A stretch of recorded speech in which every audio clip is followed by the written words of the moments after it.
안녕하세요. 오늘 저희가 함께 살펴볼 자료는 일론 머스크의 뉴럴링크 관련 소식들입니다. 특히 최근에 뉴럴링크가 아주 큰 규모의 투자를 받으면서 기업 가치가 엄청나게 뛰었다는 얘기가 있던데요. 이 투자 배경부터 해서 기술은 또 어디까지 왔는지, 그리고 뭐 안전성 문제나 경쟁 상황 같은 것들 보내주신 자료들 보면서 좀 깊이 들어가 보겠습니다. 네, 저도 자료들 보면서 뉴럴링크 행보가 참 흥미롭다고 생각했습니다. 이 기술의 잠재력이 큰 만큼 또 우리가 좀 신중하게 봐야 할 부분들도 있거든요. 오늘 그런 점들을 좀 명확하게 짚어보면 좋겠습니다. 좋습니다. 그럼 가장 먼저 역시 제일 화제가 된 투자 유치 소식부터 좀 자세히 들어볼까요? 규모가 어느 정도였죠? 네, 최근 보도를 보면요. 뉴럴링크가 유치한 투자금이 6억 달러, 그러니까 우리 돈으로 하면 한 8,200억 원 정도 됩니다. 와, 8,200억 원이요? 네, 근데 더 놀라운 건 이 투자 과정에서 평가받은 기업 가치인데요. 이게 무려 90억 달러, 약 12조 3천억 원에 달해요. 12조요?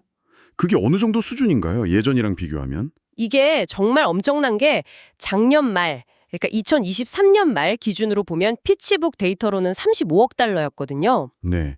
그리고 그 전에 2억 8천만 달러 투자 유치했을 때는 추정치가 한 50억 달러 정도였어요.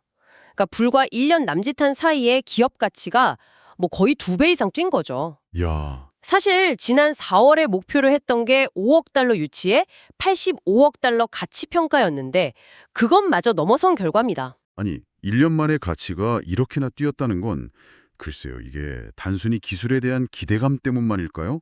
아니면 자료들을 보면 혹시 그 사이에 정말 기술적으로 뭔가 엄청난 뭐랄까 퀀텀 점프 같은 게 있었던 걸까요? 그게 참 좋은 질문이신데요. 자료들을 이렇게 종합해서 보면 기술적인 진전이 분명 있었던 건 맞아요. 맞는데 이 정도의 가치 상승은 사실 뇌 컴퓨터 인터페이스, 그러니까 BCI 기술 자체에 대한 시장의 폭발적인 기대감, 그리고 어쩌면 일론 머스크라는 인물 자체에 대한 어떤 믿음 같은 것도 상당히 반영된 결과가 아니나 싶습니다. 아, 그렇군요. 그러니까 여러 기술적인 어려움이나 안전성 우려 같은 게 있음에도 불구하고 투자자들이 미래에 정말 강하게 베팅하고 있다, 뭐 이런 신호로 볼 수 있겠죠. 그렇군요. 기술적 진전 이야기가 나왔으니까 말인데요. 와, 진짜 자료 속 영상들 보면 그 생각만으로 비디오 게임을 하는 모습, 이런 건 정말 영화에서나 보던 장면 같더라고요. 실제 성과는 지금 어디까지 와 있는 건가요? 네, 그쵸. 뉴럴링크의 궁극적인 목표가 그거잖아요. 뇌에 칩을 심어서 생각만으로 컴퓨터나 뭐 다른 기기들을 제어하는 거. 2024년에 첫 번째로 사람에게 칩을 이식하는 데 성공했다고 발표한 이후로 현재까지는 총 3명의 환자에게 성공적으로 이식을 했다고 보고됐습니다. 이분들은 이제 마비가 있거나 언어장애가 있는 분들이고요. 네. 첫 번째 환자가 생각만으로 체스를 두고 노트북 커서를 막 움직이고 하는 모습이 공개돼서 큰 화제가 됐었죠. 네, 저도 봤어요. 가장 최근에는 이제 루게릭병, ALS라고 하죠. 이 병 때문에 말을 할 수 없는 환자가 뉴럴링크 칩을 통해서 다른 사람과 소통하는 데 성공했다, 이런 소식도 있었습니다. 정말 대단하네요. 여기서 근데 일론 머스크는 멈추지 않죠. 더 나아가서 뭐 비만이나 자폐증, 우울증, 조현병 같은 질병 치료까지 언급하고 있고요. 심지어는 뭐 일반인들이 웹서핑을 하거나 텔레파시 같은 기능을 쓰는 것까지도 장기적인 목표로 보고 있더라고요. 아주 야심찬 비전입니다. 와, 정말 영화 같은 미래인데, 근데 바로 그 지점에서 좀 불안한 마음도 드는 게 사실입니다. 안전성 우려는 계속 나오는 것 같고요. 보내주신 자료에도 관련 내용이 꽤 있었어요. 맞습니다.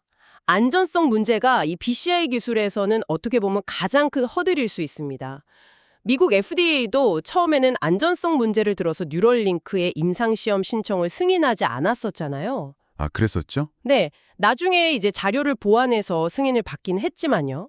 그리고 첫 인체 이식 후에도 문제가 좀 있었는데 뇌하고 칩을 연결하는 아주 미세한 전극실 같은 게 있거든요. 그 일부가 원래 있어야 할 위치에서 약간 벗어나는 문제가 발생했다는 보고도 있었습니다. 심각한 문제 아닌가요? 네, 그래서 일부 좀 비판적인 자료에서는 뉴럴링크가 이 문제의 위험성을 이미 수년 전에 동물 실험 단계에서부터 알고 있었을 가능성이 있다 이런 의혹을 제기하기도 해요. 아, 정말요? 네, 뭐 과거 동물 실험 과정에서의 문제 제기라든가 아니면 장기적인 테스트 결과에 대한 데이터가 좀 부족하다, 투명성이 떨어진다 이런 비판도 계속 있었고요. 결국은 혁신 속도랑 환자의 안전 그리고 윤리적인 고려 사이에서 어떻게 균형을 맞출 거냐 이게 핵심 과제인 거죠. 그렇군요. 이런 안전성 문제는 뉴럴링크가 앞으로 넘어야 할 정말 큰 산처럼 보이는데요. 어쩌면 이런 위험 부담 때문에 자료에 나온 다른 기업들, 싱크론 같은 곳들은 조금 다른 접근법을 택하는 건지도 모르겠네요. 경쟁사들 상황은 좀 어떤가요? 아, 정확히 보셨습니다. 뉴럴링크가 제일 유명하긴 하지만 이 분야에 뉴럴링크만 있는 건 아니거든요. 자료를 보면 예를 들어 미국의 싱크론 같은 회사는요, 뇌 수술을 직접 하는 대신에 혈관을 통해서 뇌 근처로 접근하는 그러니까 조금 덜 침습적인 방식의 임플란트를 개발하고 있어요. 이걸로 운동장애 환자들을 돕는 임상을 진행 중이고요. 아, 혈관을 통해서요. 흥미롭네요. 네.